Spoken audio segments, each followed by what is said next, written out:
Hello friends, good morning. Welcome to ask spoken English academy. मी आरती बाके एक नवीन video घेऊन तुमच्या समोर आलेले आहे. ऑलरेडी आपण तीनही कंटिन्युअस टेन्स सेपरेटली शिकलेले आहेत. प्रेझेंट कंटिन्युअस, पास्ट कंटिन्युअस आणि फ्युचर कंटिन्युअस. आता तीनही कंटिन्युअस टेन्स जर आपल्याला एकदम शिकायचे झाले तर त्यातला काय डिफरन्स आहे तो आपल्याला लगेचच कळेल, म्हणून आपण काय करतो, हा व्हिडिओ करतो. कंटिन्युअस टेन्स म्हणजे चालू आहे, वर्तमान काळामध्ये चालू आहे म्हणून प्रेझेंट कंटिन्युअस टेन्स. भूतकाळामध्ये एका पर्टिक्युलर टाइमला चालू होती म्हणून पास्ट कंटिन्युअस टेन्स. आणि फ्युचरमध्ये परत एका टाइमला चालू असेल हे सांगण्यासाठी आपण फ्युचर कंटिन्युअस टेन्सचा वापर करतो. तिन्हीमध्ये जर काही कॉमन गोष्ट असेल तर ती आहे क्रियापदाचं आयएनजी रूप, कारण ती क्रिया चालू आहे हे दाखवण्यासाठी वापरली जाते. त्याच्यासोबत आपल्याला लागणार आहेत हेल्पिंग वर्ब्स. कोणते हेल्पिंग वर्ब्स यूज करायचे तर टू बीची वर्तमानकाळी, भूतकाळी आणि भविष्यकाळी रूप यूज करायचे. म्हणजेच जर प्रेझेंट कंटिन्युअस टेन्स असेल तर आपल्याला तिथं एम, इज, आर हे टू बीची वर्तमानकाळी रूप यूज करायचे. त्याच्यासोबत येणार आहे क्रियापदाचं आयएनजी म्हणजेच क्रियापदाचं चौथं रूप, ज्याचा अर्थ होणार आहे करत आहे या अर्थाने. आयएनजी म्हणजेच करत आणि एमिझार म्हणजे आहे. क्रिया आता बोलत असताना चालू आहे, मी शिकवत आहे, मी बोलत आहे, तुम्ही ऐकत आहात, हे सगळे येतात प्रेझेंट कंटिन्युअस टेन्स मध्ये. हीच गोष्ट जेव्हा पास्ट मध्ये जाते तेव्हा आपल्याला वापरायचे टू बीची भूतकाळी रूप. अगेन क्रियापदाचा आयएनजी रूप, त्याचा अर्थ होणार आहे करत होतो या अर्थाने.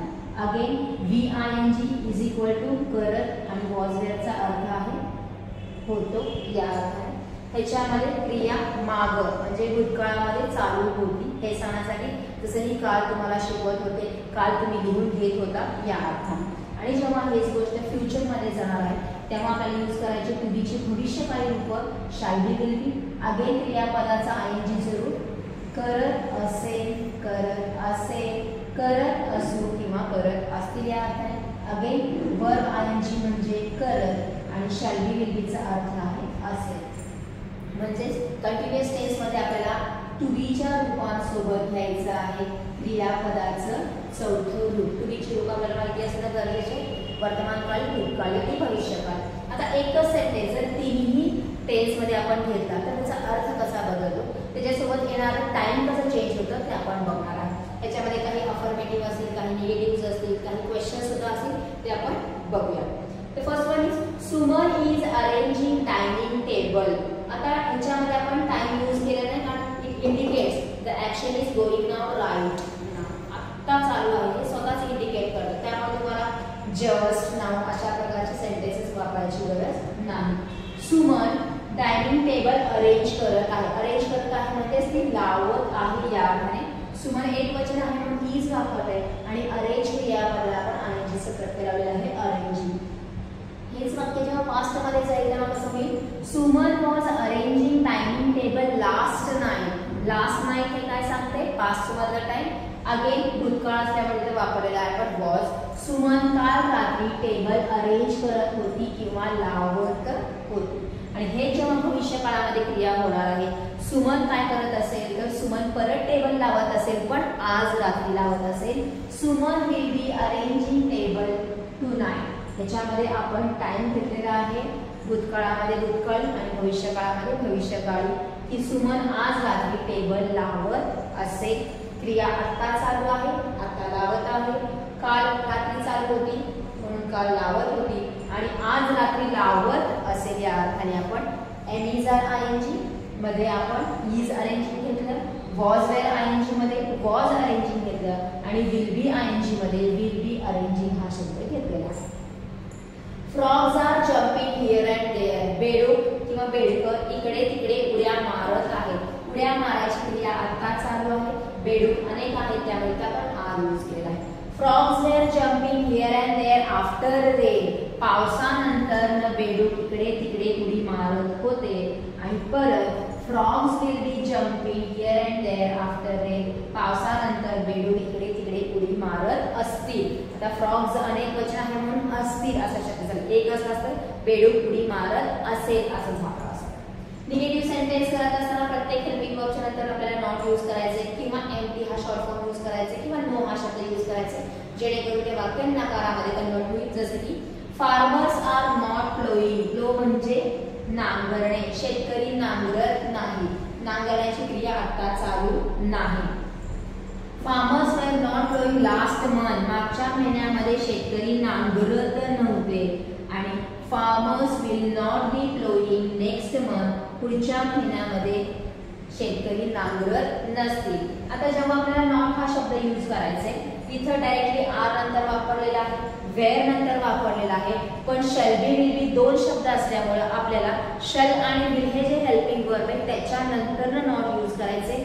बी हे हेल्पिंग वर्ब म्हणून नाही तर इथे मेन वर्ब किंवा त्या प्रत्यय म्हणून आपण यूज करतो, त्याच्यानंतर तो येणार नाही, तर तो शॅल किंवा विलच्या नंतर येणार आहे. जर तुम्हाला शॉर्ट फॉर्म घ्यायचा असेल तर आर नॉटचं होणार आहे आरंट, वेअर नॉटचं होणार आहे वेअरंट आणि विल नॉटचं होणार आहे वोंट, शाल नॉटचं होणार आहे शांट किंवा शालन, इज नॉटचं होणार आहे इजंट, एम नॉटचं होणार आहे एमंट, वॉज नॉटचं होणार आहे वॉजंट. ऑलरेडी आपण शॉर्ट फॉर्म्स मध्ये बघितले की कोणत्या क्रियापदांचं शॉर्ट फॉर्म काय होतं.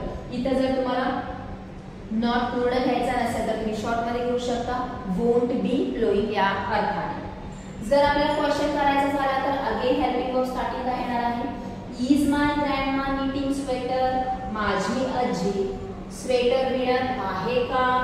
जर साधा सेंटेन्स असला असता तर my grandma is knitting sweater, माझी आजी स्वेटर विणत आहे. निगेटिव्ह असला असता तर my grandma is not knitting sweater, माझी आजी स्वेटर विणत नाही. पण आपण करतो क्वेश्चन, माझी आजी स्वेटर विणत आहे का, सो इज पहिल्यांदा आले. Is my grandma knitting sweater, माझी आजी स्वेटर विणत आहे का. हे जर क्रियापद काळामध्ये असते झालं असतं was my grandma knitting sweater before winter, हिवाळ्याच्या अगोदर माझी आजी स्वेटर विणत होती का, विणण्याची क्रिया चालू होती का, विणत होती का.